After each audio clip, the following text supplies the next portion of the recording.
6월 첫날 MBN 뉴스와이드 김만음입니다. 어제 공항에서 5분간 기자들 질문에 답했던 정유라 씨, 오늘 이틀째 검찰 조사를 받고 있습니다. 사드 추가 내기 반입 보고 누락, 책임 규명과 파장 남아 있습니다. 어제 국회에서 동의를 받아 임명장 받은 이낙연 총리, 오늘 국회에 들러서 밖에 나가보니 국회가 얼마나 현명하고 위대한 판단을 내리는 것인지 실감했다고 했습니다. 진통 끝에 동의해준 감사의 표시였을까요? 오늘 6분의 패널들과 함께 MBN 뉴스와에 대해서 다룰 주제드립니다. 어서 오세요. 안녕하세요. 네, 어서 오세요. 첫 번째 주제, 정유라 이야기로 시작을 합니다. 네, 지금 전공도 모른다는 정유라 이렇게 나와 있는데요. 결국은 전공도 모르고 대학 가기 싫다라고 했었는데 청문회에서 연기까지 해가지고 위증죄로 고발당했던 교수님들도 5년, 4년, 7년 구형을 받은 교수님들의 속내는 주제입니다. 예, 여기 전공도 모른다는데 이렇게 나와 있는데 어제 공항에서 기자들 질문에 답했던 얘기죠. 청문회 연기는 연기는 위증했던 얘기입니다. 위증까지 해가면서 했는데 나중에 결국은 어제 5년, 4년, 5년 이렇게 구형을 받았죠. 김경숙 학장은 이전에 구형을 받았고요. 그렇겠지만은 노력을 많이 했죠. 최경희 총장은 직접 관용차 몰고 최순실 학교 구경도 시켜줬었고, 남궁건 입학처장 정유라 한눈에 알아보고 금메달이오라고 그 심사위원들한테 사인까지 줬고요. 김경숙 학장 정말 기억나시죠? 국정농단 청문회에서 아니라고 계속 부인하면서 위증죄까지 고발당하면서 연기까지 했었는데라는 겁니다. 어제 그런데 대학 갈 생각 없었다. 한 번도 가고 싶다고 생각해 본 적 없었다. 전공도 뭔지 모른다. 학교에 간 적도 없다. 그러니까 본인 취소하는 것 당연하다 얘기했습니다. 맨 처음 그 구형을 받았던 김경숙 학장과 더불어서 유철균 교수 필명 이희나로 소설도 쓰게 됐죠. 조교들과 접박하면서 가짜 레포트까지 만들었는데 정작 본인은 이렇게 대학 갈 생각이 없었다라는 얘기인데요. 추가 자료 화면. 부정 입학의 중심은 바로 김경숙 씨다. 저는 이렇게 확신합니다. 아닙니다. 의원님, 그거는 절대 그렇지 않습니다. 대학원생의 날 행사가 끝나고 나면서 맞습니다. 제가 거짓 증언 계속 들을 이유가 없어요. 제가. 아닙니다. 그건 진짜입니다. 승마 관련된 선수를 한번 고려해 보라. 라는 얘기를 들었다라고 제가 이해를 했는데 맞습니까? 고려하라는 말씀은 네, 아니었고, 예, 그냥 이렇게 우리 학교에 이렇게 지원했는지 잘 모르겠다고 이렇게 넌지시. 위원장으로서 계속 이런 정언이 이루어지면 특단의 조치를 취할 수 있다는 것을 엄중히 경고합니다. 네, 조금 전에 나왔던 장제원 의원은 당시 잠깐 바른정당 옮겼었지만 현재는 다시 복귀해가지고 자유한국당 소속으로 있죠. 앞부분은 어제 정유라 씨 공항에서 했던 얘기고 뒷부분은 이대 관련 교수들이 국정농단 청문회에서 했던 내용들입니다. 이렇게 정유라는 대학 갈 생각도 없었다는 것인데 구속까지 돼서 지금 구형을 받아 있는 4년에서 7년까지 받은 이대 교수님들은 지금 심정이 어떨까라는 질문입니다. 황장훈 소장. 예. 우리가 흔히 거밥의 그나물이라고 그러지 않습니까? 예. 거짓말하는 데는 제자 정유라나 스승들이나 똑같고 청출어람이라 그러잖아요. 스승들보다 거짓말이 더 뛰어나다. 어람과 청취를 쪼개놨네요. 예. 그러니까 어람 더 프로다는 거 아닙니까? 어허. 그런데 저기서 이제 우리가 하나 좀 생각해 봐야 될 부분은 정유라가 리포트를 제출하면서 욕설이 섞인 이 성마에서 말을 다루는 리포트 내용이 있었지 않습니까? 자기 전공을 모른 채 어떻게 리포트를 냅니까? 그리고 심지어 부전공으로 패션 의상 관련해서 중국에 이렇게 원정까지 가지 않았습니까? 예. 학생들과 별도로 특혜를 받으면서요. 그런 부분으로 봤을 때 정유라의 거짓말 실력도 정말 대단하다. 어제 정말 얼굴도 안 붉히고 거짓말을 태연히 하는데요. 다 학교 스승들한테 배운 건가 원래 그랬는지 모르겠습니다. 그런데 저 학교가 1886년에 만들어져 가지고 지금 131년이 됐는데요. 이번에는 또 보면 무슨 한 장관 내정자를 갖다가 여고에 위장 전입을 하지 않았습니까? 또 여대 여고가 왜 저렇게 자꾸 저러는지 모르겠어요. 또 예교부 장관 내정자 얘기까지 연결을 시키네요. 어느 분 하실래요? 제가 예, 하세요. 아니 근데 정유라가 저렇게 말하는 그 속내는 뭐 뻔한 거 아닙니까? 난 무죄고 난 아무것도 몰랐다. 뭐 다 계산된 발언이고 아마 결국 엄마 탓으로 갈 거고 아마 저런 정유라 얘기를 저 사람들이 아마 그 구치소에서 다 전해 들었을 거라고 저는 봅니다. 아하. 오늘쯤이면 아마 녹화된 방송을 받지 않을까. 기가 막히고 코가 막히고 아마 황당할 거예요. 아마 우리가 지금 뭘 한 거지 이런 생각이 들고 이러려고 그 저 정유라 입학 도와줬나 뭐 이런 자괴감이 든다. 아까 이런 관용차 몰고 학교 구경까지 시켜주고 아니, 있어요. 그러니까요. 기가 막히고 황당한 일인데 문제는 이게 지금 정유라의 어제 발언은요. 문제가 더 심각한 것이 아니 그러면 학부모들하고 예비 수험생들 억장이 무너질 소리를 또 한 겁니다. 네. 아니 자기는 대학도 가기 싫고 갈 생각도 없었고 또 뭐 학점이고 뭐고 아니 저런 애를 저렇게 부정입학 이화여대라는 곳에 명문사학이라는 곳에 부정입학 시켰는데 제가 저렇게 얘기하면요. 수험생하고 학부모, 국민들 억장이 정말 무너질 겁니다. 네. 저는 그게 더 큰 문제라고 생각을 합니다. 네. 저 지금 교수들 속내가 지금 중요한 게 아닙니다. 지금 국민 속내가 지금 터지려고 하고 있어요. 질문 중에 지금 국민 속내는 빠뜨렸네요, 그러니까. 예, 그거 했어요. 네. 김광덕 부장. 예. 저는 전공도 모른다고 한 건 아까 말한 것처럼 이거 완전히 거짓말이고요. 예, 전공을 몰랐다는 게 말이 안 되죠. 그 자체는 거짓말이다. 예. 그래도 어떻든 거기 입학시험 보러까지 갔었고. 근데 나는 이대에 들어가는 게 전혀 관심이 없었다. 이런 취지의 이야기를 하지 않았습니까? 이런 상황에서 그걸 뭔가 나는 쉽게 말해서 제가 전혀 없다. 관심도 없어서 그렇기 때문에 나는 모른다. 그건데. 한마디로 좀 짜증나는 듯한 약간의 쓴웃음을 지면서 그렇게 했는데 이런 상황에서 부정입학 시키는데 관여한 여러 사람들은 진짜 마음이 이제 황당할 겁니다. 자, 누구를 위해 종을 울리나 이런 거 뭐 그게 정확한 표현이 모르겠습니다만 네. 자, 누구를 위해 우리가 이렇게 수많은 사람들이 조작하느라 뛰었나. 그래서 이제 허탈감이 밀려올 겁니다. 아마. 허탈감도 있지만 혹시 권력을 둘러싼 모험도 혹시 하지 않았었나 모르겠습니다. 네, 정진남 소장. 이런 거 있잖아요. 엄마를 보는 것 같아요. 정유라를 보면. 이게 무슨 얘기냐면, 이게 파렴치범들이 보면 말이에요. 자기는 아주 쿨하게 얘기합니다. 어떤 정도의 파장인지를 잘 모르는 겁니다. 자기는 뭐 엄마가 알아서 한 일이고 나는 모른다. 이렇게 이제 부정입학의 고리를 끊고자 하는 의도를 가지고 있을 텐데, 저 정유라의 한마디 때문에 아까 우리 이재경 우리 뭐 교수도 얘기했지만 자신이 받은 특혜로 교수들이 줄줄이 구속되고 예. 또 수많은 대학생들의 가슴에 대못을 박았었지 않습니까? 그런 것들을 다시 상기시키는 어떤 좀 파렴치범의 그런 전형을 보는 것 같다. 예. 그리고 이 교도소에 지금 가 있는 우리 그 이대 교수님들은 아니 제 리포트도 내고 다 했는데 지금 뭔 소리야? 우리가 이러려고 지금 이 감방에 와 있는 거야? 뭐 이런 좀 한마디로 얘기하면 자괴감. 이런 느낌이 아닐까 이런 생각 해봤습니다. 황장 소장은 그 나물에 그 밥도 일종의 있다라고까지 했었는데 대체로 이대 교수들은 허탈할 수밖에 없다. 바보 된 거 아니냐 뭐 이런 얘기 같네요. 그렇습니다. 네, 김영주 의원. 네, 저도 뭐 대체로 뭐 같은 얘기입니다. 대학도 가기 싫고 관심도 없다고 얘기를 했습니다만은 사실은 메달을 들고 중앙대도 갔다 그렇게 본인도 얘기를 했잖아요. 네. 근데 사실 엄마 탓이다라는 얘기죠. 메달만 들고 가면 된다고 해서 나는 갔다. 그거는 대학 가는 것은 엄마의 꿈이지 나의 꿈은 아니다. 이렇게 엄마 탓을 하는 거고요.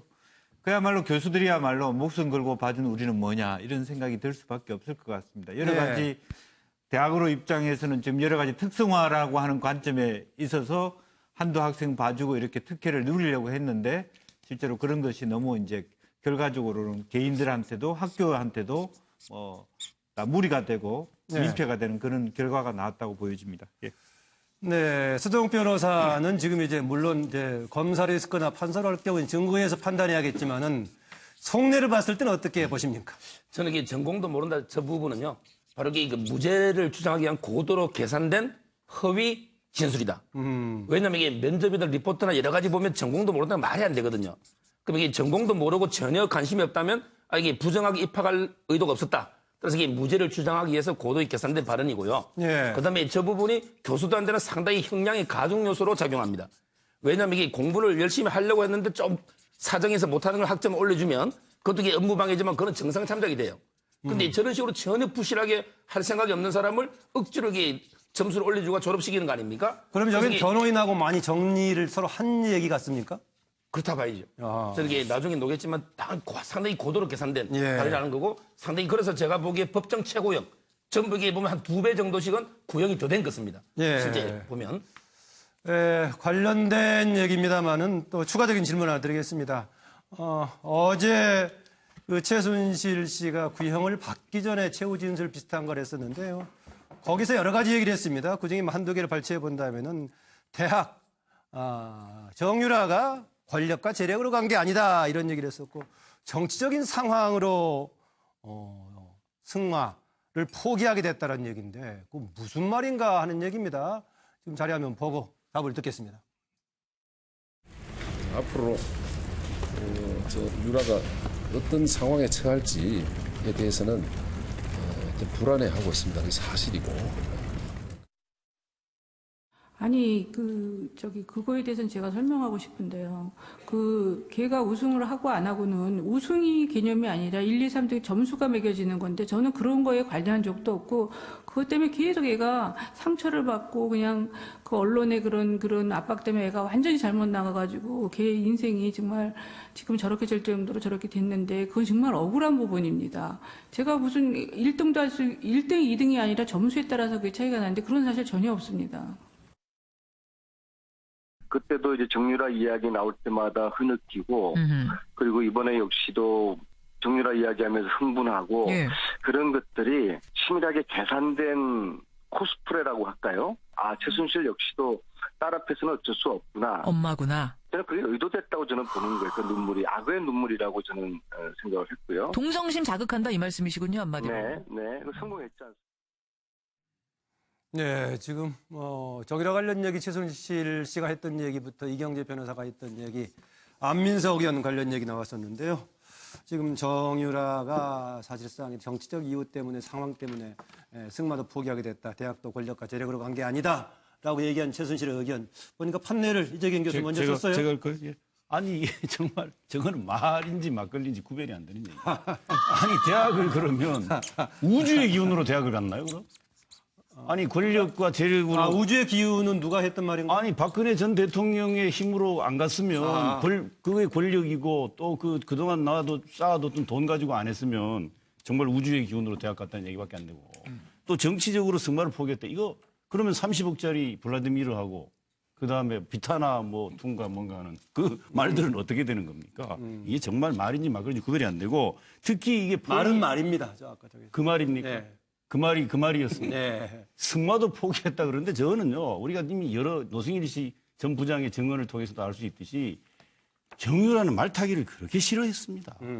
개 15마리하고 고양이 키우느라고 정신없어서 그쪽에 관심이 더 많았던 증언들이 속출하고 있는데 무슨 정치적 상황으로 승마를 포기했다는 얘기입니까? 네. 정말 어이가 없는 얘기를 하고 있는 겁니다. 서정욱 변호사. 저는 이게 최순실 씨가 대학을 권력과 재력으로 안 갔다 이 말은 실력으로 갔다는 말이잖아요. 실력으로. 그렇죠. 근데 이 실력이 뭐냐? 돈도 실력이다. 자기 그랬잖아요. 네 부모를 원망해라. 이게 돈도 실력이다. 그러니까 최순실 돈하고 결국 권력도 실력이라 보기 때문에 저런 말을 한 거고.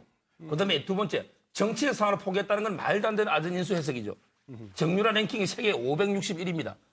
그 말 타고는 떨어지지만 않으면 그냥 오는 등수인데 그 말을 타고 이게 고급 명말을 타고 561이라는 거는 결국 실력이 없어서 포기한 거지. 이게 정치적 탄압으로 포기한 게 말도 안 되는 해석이다. 이렇게 보입니다. 황정 소장도 질문 들어가기 전부터 답을 쓴 것 같던데요. 예, 결국은 정유라에 대해서 최순실이 돈과 권력으로 안 갔다라는 부분은 쥐돈 안 썼죠.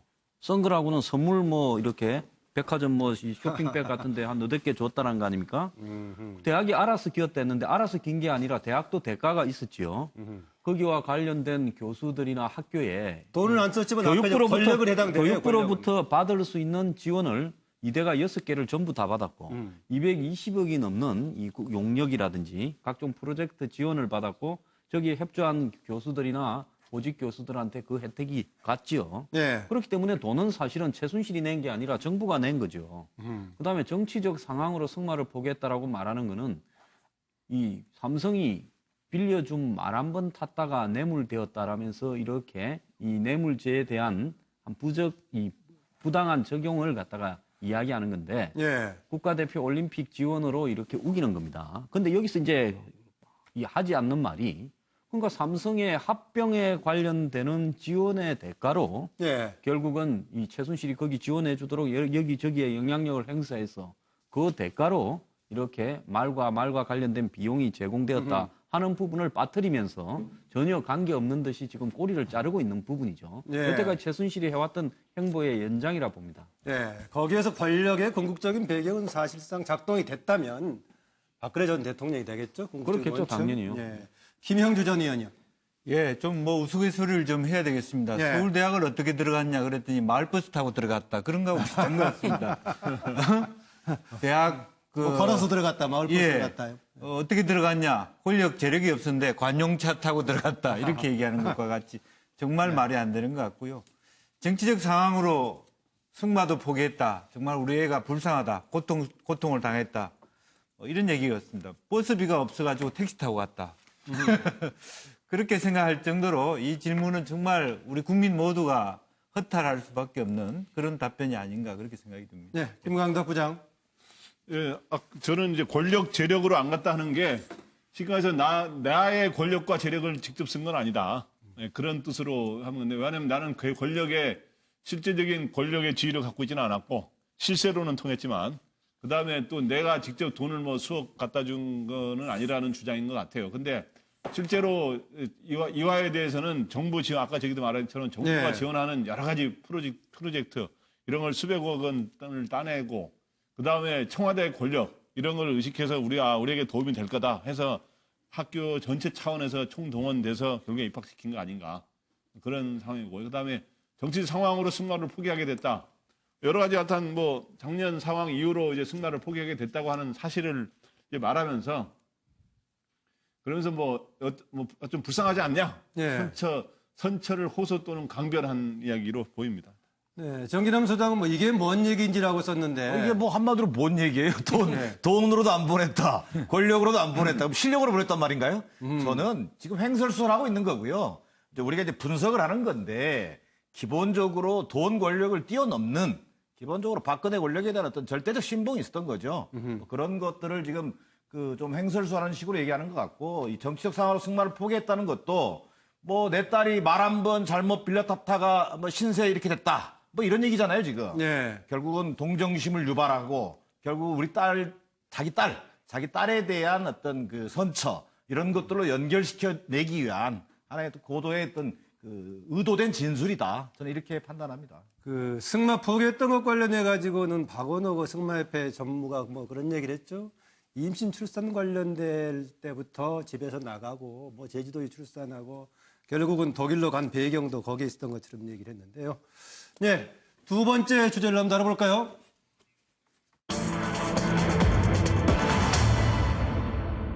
네, 아까 최순실 씨가 여러 가지 지금 억울하다는 얘기를 했는데 억울한 입장에서 뭔가 본인의 딸인 정유라를 구하거나 돕기 위해서 그동안에 해왔던 태도를 바꾸거나 뭔가 혐의를 인정할 가능성 이것을 다뤄보는데 과연 뭐 딸 생각에 어제 엄청 오열을 했는데요. 내용을 조금 더 추가 소개하자면 정유라 고통 아무도 이해 못한다. 과거에 특검에서 최순실 본인이 책상을 치면서 협박을 받았던 것처럼 수사기관에서 딸을 괴롭힐 것 같아 불안하다. 사실은 돈도 재력 이것도 실력이다라고 했던 것도 당시 언론의 비난 때문에 그렇게 받아쳤던 것이지 아이가 나쁜 아이다 아니다. 이것은 좀 용서해달라 이렇게 얘기했습니다. 그런데 과연 이 딸 생각 때문에 어떤 태도를 바뀔 것인지 과연 이 수사 이후의 재판 과정 진행 속에서 딸한테 도움을 줄 수 있는 어떤 것이 있을지 모르겠다 그런 얘기입니다. 정유라 한때는 나는 엄마가 없다. 애 임신했을 때 해가지고 집을 나갔을 때 했던 얘기입니다. 집에 돌아가라고 하니까 엄마하고 절연했다 가지 않겠다 이런 얘기했는데 지금 박 전 대통령 이러다가 혹시 피해가 박 전 대통령과 관련된 얘기로 팀 어떻게 하지라고 이제 걱정을 하고 있고요.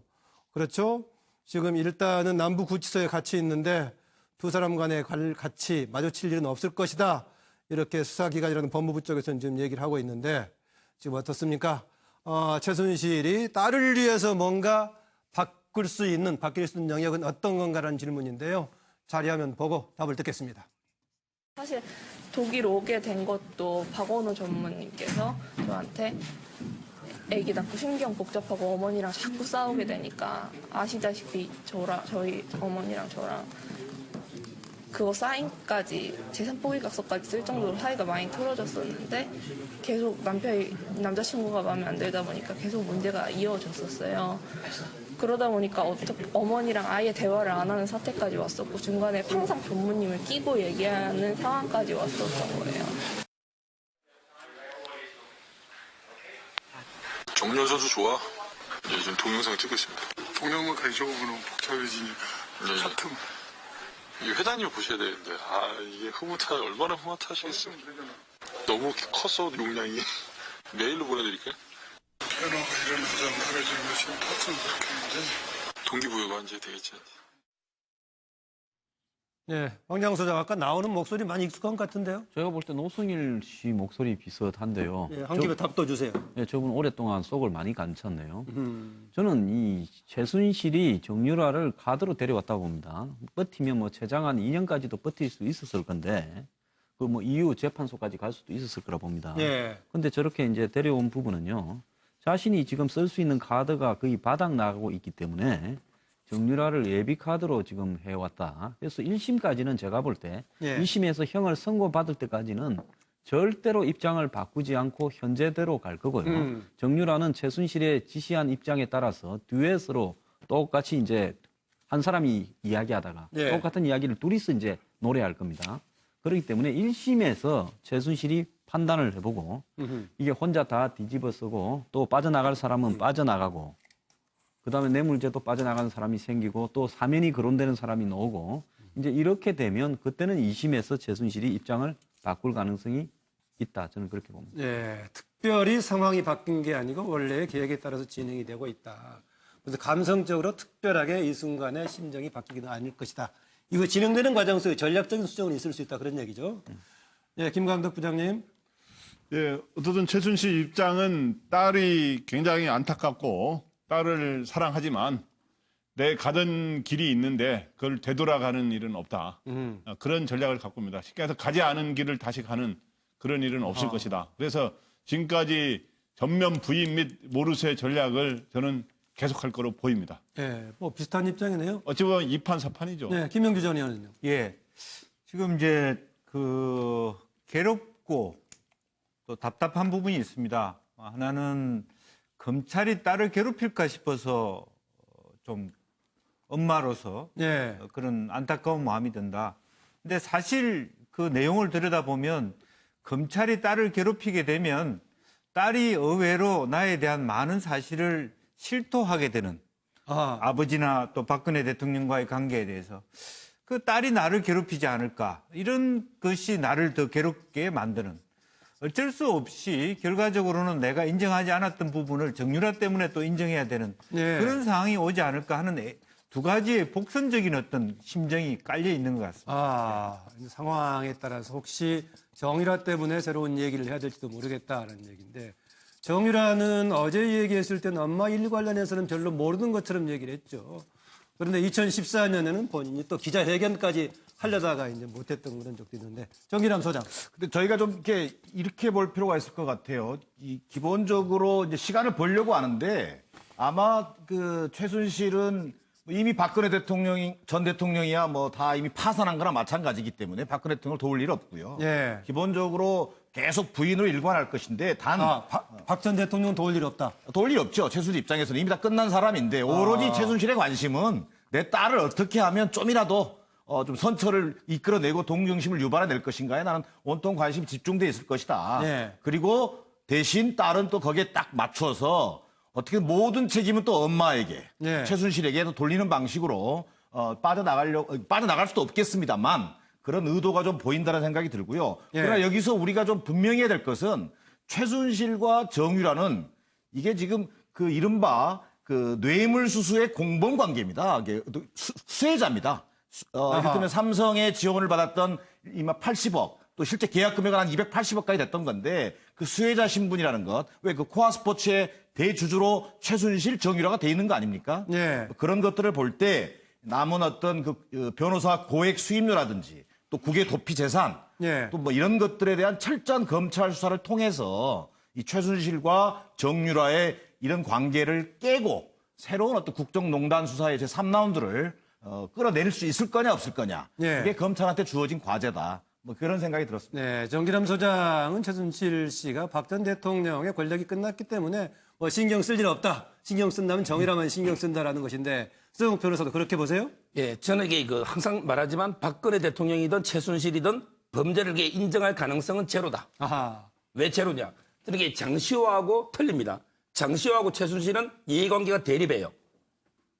상대방이 죽어야 내가 살고 대립하지만 최순실하고 이게 정유라는 운명 공동체입니다. 예. 이 말이 뇌물이든 업무방해든 정유라가 이게 죄가 되면 둘 다 공범이 되고 그렇죠. 정유라가 예. 이게 정당에 들어왔으면 둘 다 무죄가 되기 때문에 제가 그래서 그런 이해관계에 대한 정리가 좀 필요했어요. 그렇죠. 예. 그래서 이게 제가 보기에 정유라만 살리고 최순실이가 죽는 이런 경우는 생각할 수가 없어요. 따라서 이게 가능성은 제로다 이렇게 봅니다. 네, 이재경 교수. 아니 제로라고 쓴 사람은 전데. 아하, 그랬어요? 그건 우리 서정욱 변호사님. 제가 제로라고 써놨죠. 제로입니다. 정말로 공동명체라고 지금 얘기했는데 그런 관계이기 때문에 아마 작전이 그런 거죠. 정유라는 철저히 준비하고 학습을 하고 가외 교습을 받고 들어왔고 예. 모든 걸 엄마에게 몰아주고 엄마는 뭐 그냥 나 몰라 그러고 배째라고 부인할 겁니다. 예. 최순실에게 지금까지 태도로 봐서 개과천선을 기대하는 일말의 양심을 기대하는 것은 개의 무망하다. 그리고 최순실이 지금까지 법정에 꾸준히 출석하면서 매우 진화되고 있다. 네. 상당히 고도로 아마 제가 보기에는 여기 변호사들보다 거의 자기 사건과 관련해서는 더 전문가가 돼 있지 않을까 싶을 정도로 나날이 진화하는 모습을 보여주고 있습니다. 가끔 보면 당사자가 변호인들보다 더 많이 아는 경우들이 좀 있어요. 그런 경우에 전형을 그렇죠? 지금 그렇죠. 그 경험만큼 예를 들어 어떤 노인 할머니가요 수표를 한번 부도나니까 그 부분만 연구하니까 변호사보다 그 분야는 더 많이 아는 이런 경우도 있습니다. 그래서 제가 봐도 거의 아마 안 할 끝까지 아마 부인하고 그리고 특히 아마 최순실이 믿는 부분이 그거 같아요. 네. 검찰 너가 정유라의 부인을 반박하고 입증할 만한 증거 자료를 갖고 있지 않을 거다라고 생각하는데 저는 한 가지 얘기를 하고 싶어요. 이제 정유라 오늘까지 아마 새벽 조사까지는 시키고 교육받은 대로 잘 한 모양인데 네. 앞으로 본격적인 이제 수사 과정이 계속 남아 있습니다. 정유라가 어디로 튈지 모른다는 말이 현실화될 가능성이 매우 저는 높다. 네. 그래서 새로운 국면이 형성될 가능성이 있다. 이렇게. 제가 서정욱 변호사에게 추가 질문을 좀 할게요. 아까 얘기했던 얘기예요. 정유라, 최순실, 박근혜 전 대통령 관계 속에서 재판의 방향에 따라서 이해관계가 서로 상충되는 부분이 있거나 아니면은 같은 입장에 있거나 어떻게 정리하면 되겠습니까? 그러니까 아까 이게 말한 것처럼 장시호는 대립 관계지만 최순실하고 장시호와 누구 대립 관계입니까? 최순실. 이게 네. 누가 주도했냐 동계서포 센터를 네. 이게 대립 관계지만 예를 들어 뇌물죄 같은 거는 전부 이게 신분법이기 때문에 박 대통령이 죄가 돼야만 최순실도 죄가 되고 또 이게 안 되면 서로 안 돼요. 그래서 이게 법률적으로 이게 필요적 공범이면서 신분법이기 때문에 서로 협력해야겠네요. 그렇죠. 이게 항상 서로 이해관계는 100% 일치합니다. 근데 안 그런 부분도 있어요. 강요죄 부분에 대해서는요. 최순실이 박 대통령은 자신이 재단을 만들어서 돈을 받아라고 직접적으로 이야기한 부분이 없다. 이렇게 이야기를 하는데 이제 박 대통령이 강요죄로 빠져나가게 되면 사실 저 재단의 실무나 돈을 거두는 과정에 관한 일은 최순실이 다 한 거 아닙니까? 그럼 박 대통령이 빠져나가면 최순실이 일종의 호가호위에서 권력을 사칭해서 한 사기죄밖에 더 되겠습니까? 그렇기 때문에 그 부분에서는 둘이 이해가 극명하게 대립될 수도 있고요. 성마 지원에 대해서도 이 성마 지원이 과연 청와대에서 권력을 행사해서 대통령이 도와주라 말을 안 했는데 저절로 도와줬냐. 이 부분에서 지금 박 대통령이 만약에 빠져나가게 되면 최순실이 또 삼성하고의 또 다른 거래가 있다. 이런 어떤 부분이 될 수 있기 때문에 아마 지금은 1차적으로는 1심 때까지는 서로 간의 공유관계를 유지하겠지만은 1심이 끝나고 그 결과를 받아보면 자, 징역을 끝까지 살아야 될 사람, 특별 사면이나 이런 부분이나 정치적으로 타결이 될 수 있는 사람 이런 부분에서 이해관계가 확연하게 갈라지면서요. 아마 최순실의 생각이 변할 거라고 보고 있습니다. 네, 혹시 관련해서 나도 한마디 하고 싶다 하는 분이 있으면 얘기하시고요. 아니면 넘어가겠습니다. 아까 얘기할 때 정유라가 공항에서 했던 이야기가 대체로 전략적인 얘기다. 내용도 상대적으로 상당히 정교하게 다듬어졌다라고 얘기했었는데 관련 질문입니다. 정유라가 공항에서 5분 동안 했던 여러 가지 내용들 또 어느 신문에서는 3가지 주제별로 상의까지 했다라고 했는데 기자회견에서 사안별로 어느 대목을 노렸나라는 질문입니다. 네, 자료 화면 보죠. 그 아이가 뭐 전체적인 의도도 볼 수 있겠고요. 또 사안별로 뭐 국정농단 관련 주제도 있었고 학사 비리 관련 얘기가 있었고요. 여러 가지 얘기 있었는데 뭐 사안별로 얘기를 봐도 되겠고요. 아니면 전반적인 의도를 봐도 되겠고요. 김광덕 부장 준비되어 있나요? 네, 저는 전반적으로 봐야 될 것 같아요. 다 같은 맥락이니까요. 네. 저는 철저하게 5분 내지 10분짜리 모의고사 준비를 철저하게 하고 갔다고 봅니다. 그러니까 모의고사 준비를 철저하게 하기 때문에 뭐냐 하면은 5분은 검찰 수사관이 5분 그만됐다고 한 거 아닌가요? 네, 그러니까요. 한 5분이 얼마 갈지 몰랐던 것 같아요. 얼마인지 모르니까 한 10분 정도의 예상 질문, 소위 말해서 예상 질문이 뭘 때 내가 답변을 뭐라 하겠다는 거를 철저하게 준비하고 메모도 해보고 리허설도 다 해보고. 리허설대로 가능할까요? 네, 그래서 어저께 보면 다하게 답변들이 보세요. 가끔 아까 이 머리를 막 생각하는 것 같은 게 있잖아요. 그것도 암기한 겁니다. 내가 볼 때. 그런 분위기에서 저렇게 전공도 모른다. 부정입학에 대해서는. 국정농단에 대해서는 내가 좀 억울하다. 그걸 내가 모르는데. 큰일 났네요. 계속 나오고. 아니 그 정도 실력이면 시험 쳐서 대학까지. 네, 돈도 실력. 근데 저는 죄송하다. 이런 것들을 다 나름대로의 요 답변을 해야겠다라고 다 준비를 한 건데. 그래도 뭐 아까 시험 이야기가 나왔는데 그 입학 시험은 그렇게 잘 치르지 못해도 사실 또 머리 하여튼 여러 가지로 이렇게 또 사회 생활 속에서 이게 또 실제적으로 답변을 잘하는 사람들이 또 꽤 있어요. 그런 유에 갖고 근데 저게 이제 본고사에 가면은 굉장히 난이도가 높아지지 않습니까? 검찰에 가면은. 예, 그래서 검찰에서는 여러 가지로 다양한 형태. 모의고사는 기자 인터뷰를 얘기하는 거고. 기자 인터뷰를 그것도 5분 내지 10분 이하라고 계산했을 때 아마 이경재 변호사가 독일에 있는 다른 변호사든 지인 통해서 이런 문제에 대비하라고 다 알려줬을 겁니다. 그럼 이경재 변호사가 얘기했던 정돈됐다는 것은 독일도 같이 정돈됐다 그런 얘기인가요? 예, 하여튼 독일에 하여튼 알려줬을 거고. 그다음에 검찰에 가서는 질문 형태가 굉장히 난이도가 다양한 형태로 나오기 때문에 과연 그거에 대해서 제대로 키핑을 과연 할 수 있을까? 그거는 모르겠습니다. 네, 이재경 교수. 예, 저거 뭐 앞서 김광석 본부장 말씀대로입니다. 똑같으면 하지 마시고요, 그냥. 약간 다르게 설명할 부분이 있습니다. 있어요? 그러니까 이게 뭐냐면 전공도 모른다. 이건 이제 그 이화여대 학사 비리와 관련해서 업무 방해 혐의가 지금 적용돼 있지 않습니까? 그걸 부인하는 맥락에서 얘기한 것 같고요. 그 억울하다고 얘기하는 거는 저건 박근혜 최순실 게이트와 자기는 전혀 무관하다. 그 속에 특히 이제 뇌물 관련 자기하고는 관계 없다는 걸 아마 드러내려고 얘기했던 거고요. 그리고 그 돈도 실력이다 발언에 대해서는 도덕적 비난을 좀 모면하려고 한 것 같은데 사실은 그런 계산 속에서 나왔다고 하더라도 저거는 누가 봐도 어이없고 엉터리라고 하는 거를 아마 알게 다 느끼고 있지 않습니까? 분노만 더 유발시켰다라고 하는 사실을 알아야 될 거고 검찰이 철저하게 아마 조사를 할 거라고 저는 믿습니다. 이재경 교수 얘기 듣고 보니까는요, 돈도 실력이다라고 했던 얘기에 대해서 사과했던 것은 정유라 씨가 어제 공항에서 했던 얘기이기도 한데 똑같이 어제 최순실 씨가 법정에서 똑같은 내용을 얘기했어요. 그러니까 아마 서로 정리가 됐다는 것이 상당히 그렇게 믿을만 하겠네요. 그나마로 싱크로율이 매우 높은 거죠. 황 소장님. 저는 이게 패밀리라는 게 참 무섭다. 패밀리 비즈니스를 어려서부터 보지 않았겠습니까? 할아버지, 할머니의 피도 있고 또 엄마의 피도 있고 그러니까 저 나이에 과연 시키고 교육시켜서 했다 하더라도 며칠을 저렇게 카메라 앞에서 옆에 검찰의 팔목이 잡혀서 좀 있으면 또 구치소로 가는데 저렇게 이야기할 수 있다라는 부분에요. 저는 대단하다고 보고 있습니다.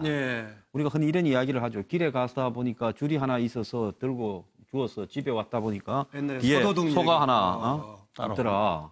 그런 이야기예요. 나는 말실수 외에는 학교도 나는 내가 가고 싶어 간 것도 아니고 가도 몰랐는데 어느 날 알아서 학교가 다 정리되어 있고 말도 누가 빌려줬고 성마 지원도 있었고 독일의 집도 호텔도 돈이 한국에서 척 오고 또 이래서 다 했고 또 내가 사는 돈도 누가 댔고 알아서 모두 선의로 다 대줬다. 근데 내가 그래서 누가 대주길래 했을 뿐인데 그것이 무엇이 잘못이냐라고 지금 이야기를 하는 겁니다. 저 이렇게 가는 부분은요. 나는 이 법적으로 문제 없다라는 부분을 끝까지 다투려고 그러고 기왕에 어머니가 지금 자기 엄마 최순실이 돈을 갖다가 이렇게 전체로 봤을 때 뇌물액이 몇백억인데 거기에 몇 개 더 얹어봤자 문제될 것도 없지 않습니까? 그래서 딸하고 저 부분에는 역할 분담이 되어 있는 것 같아요. 김영기 전 의원.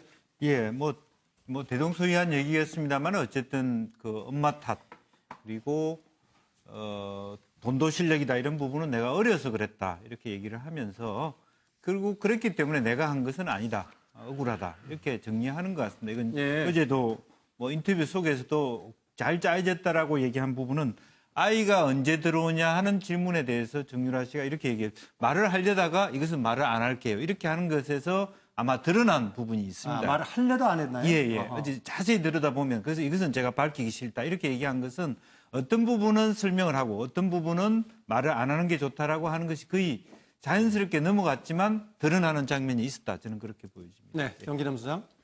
기본적으로 이제 이경재 변호사가 어제 언론과 한 인터뷰를 보면 좀 이해가 되는 것 같아요. 이게 이제 어떻게 보면 변호사의 조력을 받은 어떤 치밀하게 디자인된 기자회견으로 봐야 된다. 예. 그러니까 이를테면 이경재 변호사가 무슨 얘기를 했냐면요. 이게 아마 검찰이 그 2대, 소위 이른바 그 학사비리 공범으로 모는 데를 입증하는 건 쉽지 않을 거다. 그 다음에 또 뭐 뇌물죄와 관련해서 공범관계를 좀 만들어내기가 쉽지 않을 거다. 이 두 가지 얘기를 했거든요. 예. 거기에 철저하게 맞춰서 정유라는 답변하고 있는 겁니다. 예. 자, 저기 학사비리와 관련돼서는 내 책임 없고 엄마 책임. 공범관계가 아니라는 거죠. 예. 두 번째, 뇌물 특혜와 관련해서는 자기는 아는 바 없고. 자, 그러나 마지막 세 번째 발언은 그 수많은 대학생들의 가슴에 대못질을 했던 발언에 대해서는 최소한 예. 감성적으로 어떤 이렇게 감성적으로. 사과한 듯한 정도의 그런 정도로 이렇게 각본을 짰던 예. 것으로 보여집니다. 감성 잡은 얘기하니까 어제 그 한때 화나가지고 했던 얘기하면서 나도 아이가 있다는 얘기를 꺼냈죠. 그건 충분히 그렇습니다. 감성을 잘 예. 할 만했습니다. 서정욱 변호사가 저도 이게 그 어제 5분 발언이요. 예. 크게 보면 이게 그 치열한 법리전과 여론전을 병행한다. 법리전도 포함되어 있다고. 앞에 두 개는 법리전이고요. 아하. 뒤에는 이게 여론전인데 법리전은 전공도 몰라 이건 이게 업무방해 무죄다. 그다음에 이 국정농단 억울하다는 건 뇌물죄가 무죄다. 이게 법리전이고요. 그다음에 악의 동정심이나 또 이게 돈도 실력을 사과한 거는 이게 국민의 여론을 좀 무마시켜 버리는 바로 이게 여론전 두 가지를 병행했다 봅니다. 예. 정유라 얘기를 조금 더 해봐야 할 것 같습니다. 보니까 결국은 대학 보려고 했던 것인데요. 마지막 정유라 얘기 좀 더 보죠. 제목이 시작도 끝도 정유라 이렇게 나와 있는데 어제도 비슷한 제목을 있었습니다만 내용은 좀 다릅니다. 결국은 맨 처음 시작할 때 정유라 본인은 뭔가 대학도 가고 싶은 적이 한 번도 없었다. 전공도 모른다 이런 얘기했는데 정유라를 대학 관련해 했고 했는데 결국은 말도 시키고 있는데 왜 갔을까라는 얘기입니다. 최순실을 비롯해서 정유라의 올인한 최순실 최종 꿈은 무엇이었을까?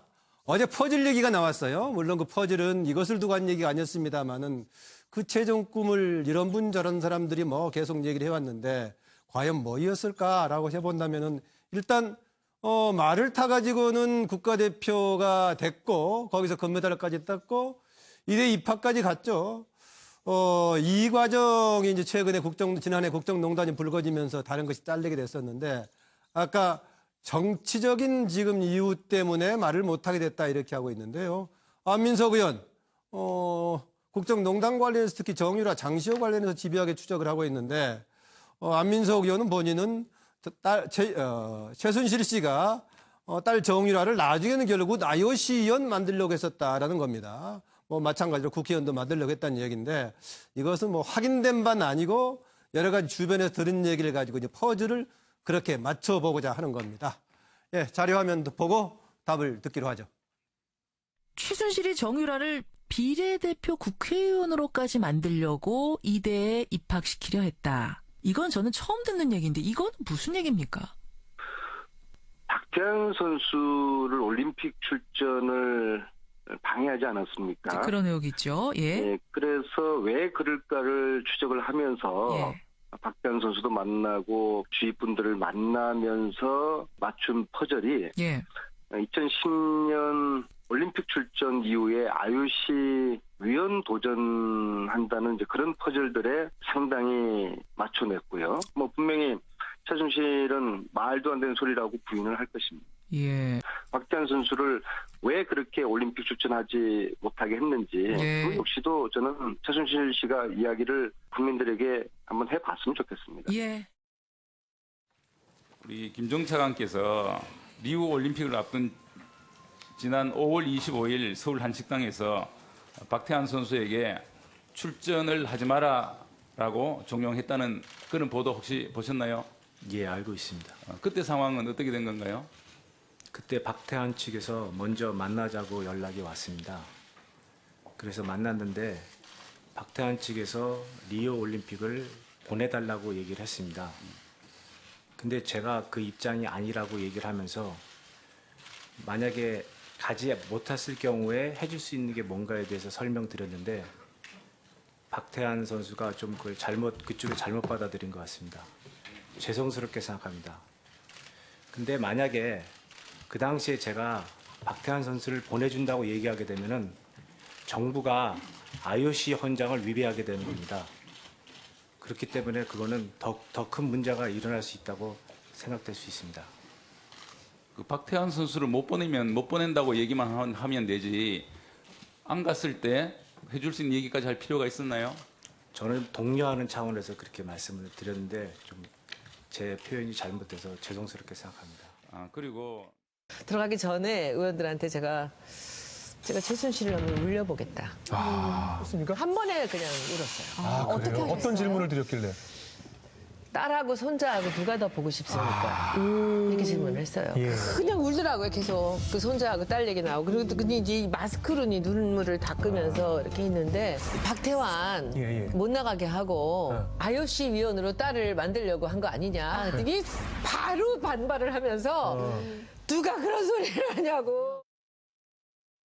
네, 조금 전에 우리가 화면에서 봤었지만은 승마 국가대표에다가 금메달, 이대 입학까지는 달성을 했는데 박태환 선수에 관한 얘기까지 나오면서 다른 목적 또 다른 최종 목표까지도 거론이 됐거든요. 혹시 정말 다른 목표가 있는지, 목표가 있다면 뭘로 봐야 될지 서정욱 변호사 웃고 있는데요.